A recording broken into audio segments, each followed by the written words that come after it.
Hey everybody, join me today as we weather a Twin Bay, Pennsylvania Railroad coal hopper. Starting to run trains on the layout, I noticed that I needed more hoppers to fit the main industry, the gravel company. And I found this 33-foot Microtrains hopper car on eBay. I really like it because it's modeling a composite side coal hopper. These were wartime coal hoppers that used wooden sides to save on steel, but they could still bring enough coal from northeastern Pennsylvania to the steel mills to build war materials. The Buy War Bond slogan was really the big selling point for me. So this car would have started life in World War II, and my layout is set in the mid-50s, a few years before steam was phased out on the Pennsy. And while this car is really nicely done, as one would expect from a great company like Microtrains, it's far too clean to have been in service for 10 plus years, especially hauling as much coal as they did during the war. So it's time to dirty up this Twin Bay hopper. One thing I'm going to stay away from is painting the wheels. That almost always leads to not smoothly running trains for me. My starting point is to knock the shine off the car. I'm using Vallejo's satin varnish through my airbrush. I like using satin varnish as a way to start the dulling down process, and it gives the weathering something to cling to. Remembering that the glossier the finish, the more tooth the finish will have. What you'll notice here is that I'm using my gloved hand to protect the wheels from the overspray of the varnish, and that will keep the wheels rolling and not get sticky and gummed up with the varnish. So once the varnish has had time to cure and harden off, it's time for some oil paints. I really like using oil paints. They take ages to dry, so you can keep them moving with thinner or remove them if they look too heavy-handed. Colors I decided to use were white, as this will fade the overall color and not make it look pink, just like a faded red. Black to add some shadow and grunge. Raw umber, a nice muddy brown color that will, again, add some grungy factor to it, as well as start the process for road dirt. And yellow ochre, which is a brownish yellow mustardy color that will help sell some corrosion and rust on the car. I'll put my oil paints onto some scrap cardboard, and this will work as a palette for easy cleanup. Just throw it away when it's done. And it pulls much of the linseed oil out of the paint, leaving some pigments behind. I give this about an hour to sit on the cardboard, and most of the oil is pulled out, but the paint's still movable. The technique I'm using, I borrowed from my scale model hobby, which is called dot filter. So what we do is we start with a bunch of dots of color placed all over the area you want to filter with that color. You're not going to paint the color. You're just going to leave a residue of fine pigmentation that will filter the color underneath it. I started by placing white all over the car as I wanted that to be my general faded color.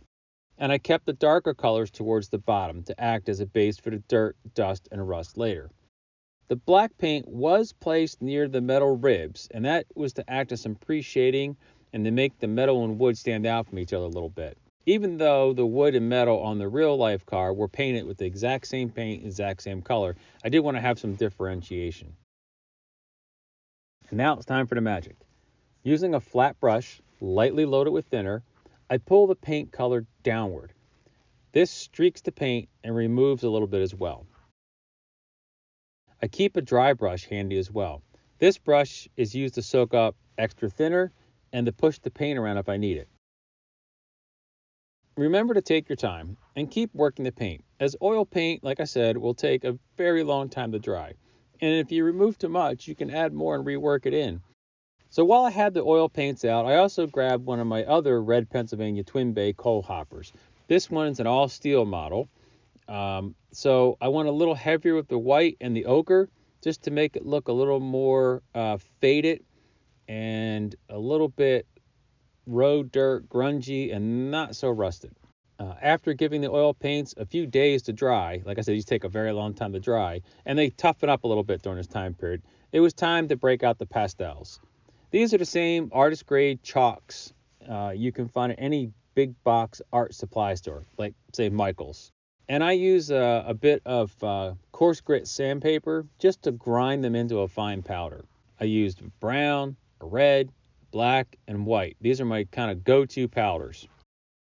I tried to keep this to more of a road dust look than a rusty look, because most of the side panels are made from wood and they're not going to rust. For this process, I used a flat brush just to push the powder in place, and then I came back with a softer, wider brush, and again, downward brush strokes, just to pull the powder down and to take away from some of the harshness. Again, the oil paint with the thinner is going to disperse and give you a filter. It's not going to color it.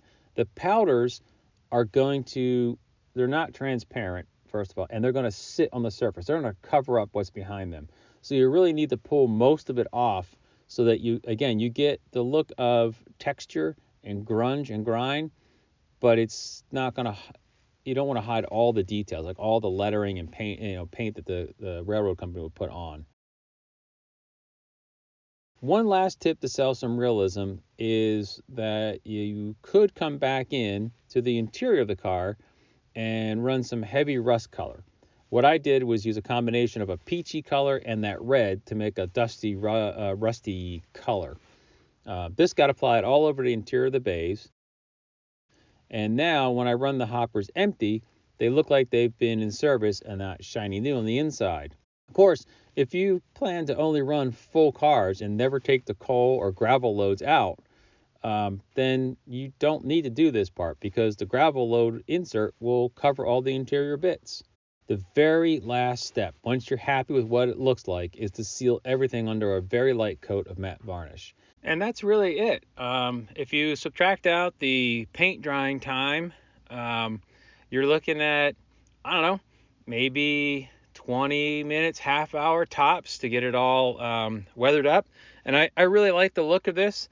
It's kind of in the middle. It's not really heavy, grungy dirt, and it's not really just like, simple road dirt. So there'll be a few more cars and I'm going to make less clean, and a few more that will make them look really bad. But those are to come in the future. And for now, I hope you enjoyed the video. And if you did, consider a like and subscribe, and we'll see you on the layout.